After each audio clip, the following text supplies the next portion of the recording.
à l'Hôtel de Ville de Valence. Je veux d'abord saluer Joseph Kerdo et toute l'équipe du triathlon de Valence, Jean-Marc Abattu qui est le président de l'OSV et puis évidemment les élus qui m'accompagnent, Franck Doma, adjoint au maire, Céline Poncelet, conseillère déléguée au sport, Pierre-Jean Verret, conseiller municipal et puis les membres de l'OSV. Vous remercier d'être là pour ce qui est la présentation du prochain triathlon du 18 et 19 juin. Beaucoup de motifs de satisfaction pour l'organisation de cette nouvelle édition du triathlon de Valence. D'abord, constater la dynamique qui règne au sein du club. On a fêté tout récemment l'anniversaire du club, mais une dynamique qui ne s'est jamais démentie, avec des dirigeants toujours aussi punchy. Ça marche extrêmement bien. Dire que le fait qu'on ait un triathlon de ce niveau-là sur l'agglomération de Valence, c'est aussi un motif de satisfaction. Peut-être un bémol, cette année, il y avait un très beau projet qu'avait construit le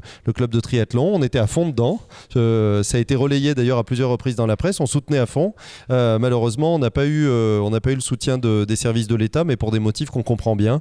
La période de l'euro et l'état d'urgence font qu'ils n'ont pas d'effectifs de police à mobiliser sur le parcours. Sinon, on aurait pu avoir un super parcours entre Châteauneuf-sur-Isère et Valence et le site de l'Épervière. Vous dire à quel point ça fait plaisir d'avoir un club comme le vôtre. Merci aux élus présents, merci aux journalistes pour cette conférence de presse. Merci à Jean-Marc Abattu qui nous soutient toujours d'être présent avec nous.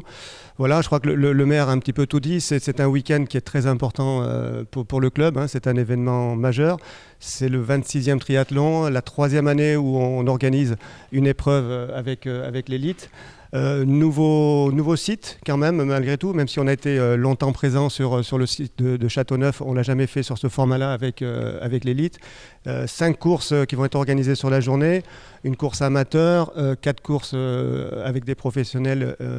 Voilà, donc on a eu la start list ce matin. Il y aura une présentation un petit peu de détails sur les compétiteurs qui vont être présents. On a vraiment du haut niveau, des athlètes qui vont participer aux Jeux Olympiques prochainement, qui vont être sur cette étape de première division dimanche. On a une marraine que vous connaissez, puisque c'est une jeune fille de Valence, Mathilde Sini, qui va être marraine de toute l'épreuve.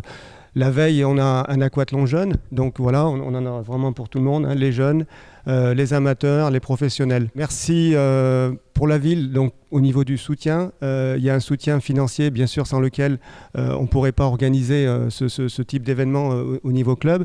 Un soutien logistique aussi qui est très très fort au niveau de la ville. Au niveau de l'agglo, au niveau du département, on a des soutiens qui sont vraiment très forts, et au niveau de tous nos partenaires, en l'occurrence l'OSV qui est ici présent, et nos partenaires privés, il y aura vraiment du beau spectacle, c'est du très haut niveau, ce sont des étapes équivalentes à de la Coupe du Monde. Oui, je vais présenter un petit peu plus en détail les 2 jours, c'est vrai que Joseph l'a bien abordé. Donc on a cherché à évoluer par rapport à ce qu'on avait fait sur les 25 éditions précédentes, et y compris les 2 dernières où on avait déjà accueilli le Grand Prix de D1, donc c'est un championnat de France des clubs où il se trouve que dans les clubs français sont licenciés les meilleurs athlètes mondiaux. Le samedi sera réservé aux épreuves jeunes sur un aquathlon. Les jeunes vont enchaîner natation et course à pied. On aura beaucoup de jeunes de Rhône-Alpes, puisque cet aquathlon est qualificatif pour les championnats de France qui auront lieu en suivant au mois de juillet. Donc tous ceux qui voudront aller aux France, ils sont obligés de passer par la case Valence samedi après-midi. Le dimanche, nouveauté par rapport aux années précédentes, c'est qu'on accueillera donc toujours la D1. Et en plus, une manche du championnat de France de division 2, donc avec toujours une course féminine et une course masculine. Donc ça, c'est nouveau, ça s'est encore jamais fait de grouper sur une journée manche de D2 et manche de D1. Donc voilà, on innove, on essaye de progresser. Ce qui nous intéressait aussi sur la D2, c'est qu'il y a beaucoup d'équipes régionales en D2. La D1, donc le final, ça sera l'après-midi, les courses 14h30 départ des femmes et 16h départ de la course hommes. Cette année, ça sera un format classique départ en ligne.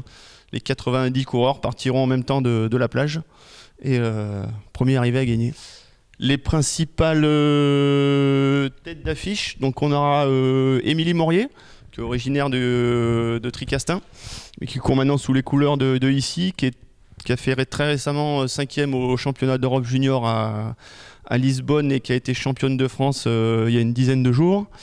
Vicky Holland, donc, qui doit être 5 ou 6e mondial. Cassandre Beaugrand, qui est championne d'Europe junior en titre. Andrea Hewitt, qui est actuellement 4e du championnat du monde. Et Margot Carabédian aussi, qui est une très grosse nageuse, qui devrait sortir très bien placée. Donc pour la composition d'équipe du Valence Triathlon ce week-end, donc Jacob Berghuisel en leader d'équipe, il a gagné la première étape à Dunkerque, ce qui était une première pour un athlète du club. Jamais aucun athlète avait démontré un tel niveau de performance, donc on en est vraiment ravis, et on est également ravis qu'ils reviennent là sur l'étape de Valence. On en avait fait une priorité que d'aligner une belle équipe sur l'étape à domicile. Également un des tauliers de l'équipe, puisqu'il fait partie de l'aventure depuis le début de l'équipe en D1, c'est Vian Sulval, donc un Sud-Africain. Il a eu un hiver un petit peu compliqué, il était encore dans la période de qualification olympique pour son pays en mars-avril, ça n'a pas bien tourné pour lui, puisqu'il ne représentera pas normalement son pays aux Jeux Olympiques, sauf blessure d'un des meilleurs athlètes que lui en Afrique du Sud. Néanmoins, c'est pareil, il avait coché la date de Valence très tôt dans son calendrier, par rapport au club, par rapport à tout ce qu'on partage avec lui depuis plusieurs années. On aura Audric Lambollet, donc athlète français, récent, week-end dernier, champion de France universitaire de triathlon. Et puis 2 petits nouveaux qui ont intégré le collectif dans l'hiver. Emil Hensen, donc un jeune athlète danois, junior, qui a terminé 3e des championnats d'Europe junior il y a 3 semaines maintenant. Donc il confirme, si c'était pas déjà fait avant, que c'est un athlète à très, très fort potentiel. Et puis on est très heureux d'accueillir aussi Inman, qui est un jeune américain. C'est la première fois qu'on travaille avec un athlète de ce pays-là. Il y a très très peu de clubs. Je pense qu'on fait partie des premiers clubs à travailler avec des athlètes américains. Je pense que c'est un réseau important pour l'avenir. Et donc Austin fera aussi son début sur le Grand Prix ce week-end. Par rapport à la concurrence sur la D1 homme, je voudrais vraiment saluer la présence de Vincent Louis, qui fait donc sa rentrée sur l'étape de Valence. Et donc on alignera cette année sur l'étape de Valence une équipe avec 3 jeunes athlètes. Effectivement, ce projet-là qui nous tenait tellement à cœur d'arriver sur les boulevards, ça se fait pas. Ça se fera peut-être l'an prochain, différemment. Mais vous avez travaillé énormément dessus. C'est pas grave quelque part. Ça se fera comme ça, effectivement. Puis je reviendrai surtout sur le club formateur. Effectivement, aujourd'hui, c'est vrai qu'on est là pour parler du triathlon. Mais comme le coach l'a si bien dit tout à l'heure, quel club formateur, et je suis bien passé pour en parler, puisque mon petit-fils, grâce au triathlon, arrive à se canaliser à un certain moment. Je crois qu'effectivement, vous avez un certain label qui vous amène un certain savoir-faire, et je suis vraiment admiratif.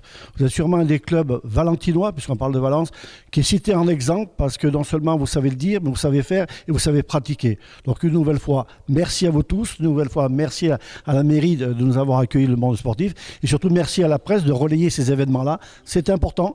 La presse fait, effectivement, on peut tout monter, mais s'il n'y a pas la presse derrière, c'est pas forcément évident. Donc une nouvelle fois, merci à vous tous. Il y a aussi un engagement citoyen, à la fois du club des organisateurs, puisque le label triathlon durable est exposé, est affiché. Ça veut dire qu'il y a évidemment plein de choses derrière. Je crois que ça aussi, c'est important. Le deuxième point, et peut-être le premier avant même le triathlon durable, c'est l'engagement des plus jeunes le samedi. Et puis il y aura évidemment tout un choix, un panel d'animation en marge de l'événement qui permettront à la fois aux partenaires d'être présents autrement que simplement sur l'affiche et simplement à vos côtés, mais qui permettra aux partenaires de pouvoir présenter alors des initiations, des démonstrations, des tas de choses qui permettront d'intéresser tous ceux qui ne courront pas, tous ceux qui ne seront pas les sportifs de l'étape, mais bien les spectateurs et qui pourront être transformés le temps d'un week-end en participants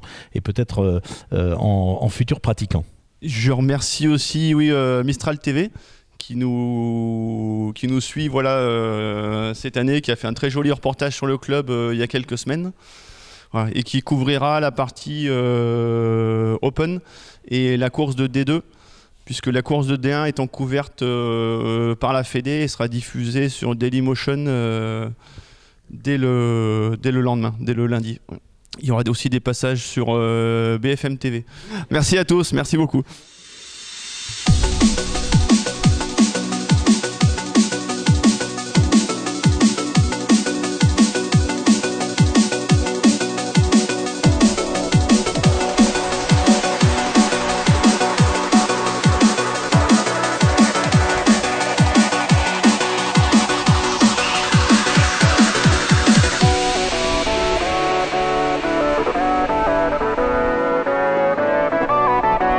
Ça s'étalera sur 2 jours, effectivement. Le samedi, ça sera consacré entièrement aux jeunes, avec un aquathlon destiné des mini-poussins jusqu'à junior.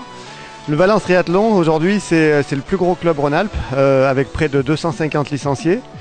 Ce sont 10 entraîneurs qui encadrent tous les jours de la semaine pratiquement, et puis qui sont là présents sur les compétitions à chaque période de l'année, qui définissent des plannings sur l'année en cours, mais aussi à moyen et à long terme. Dimanche, il y aura 5 triathlons.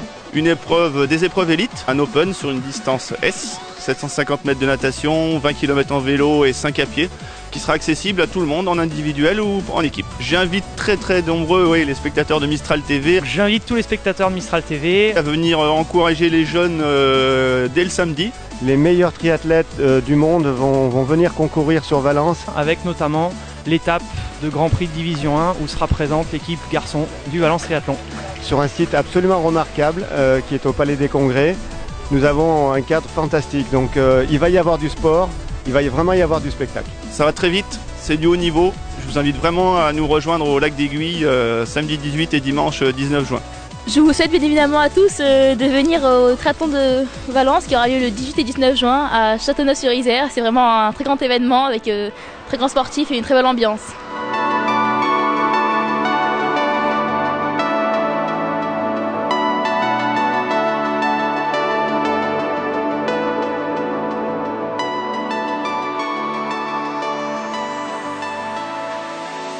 Vive le Valence Triathlon!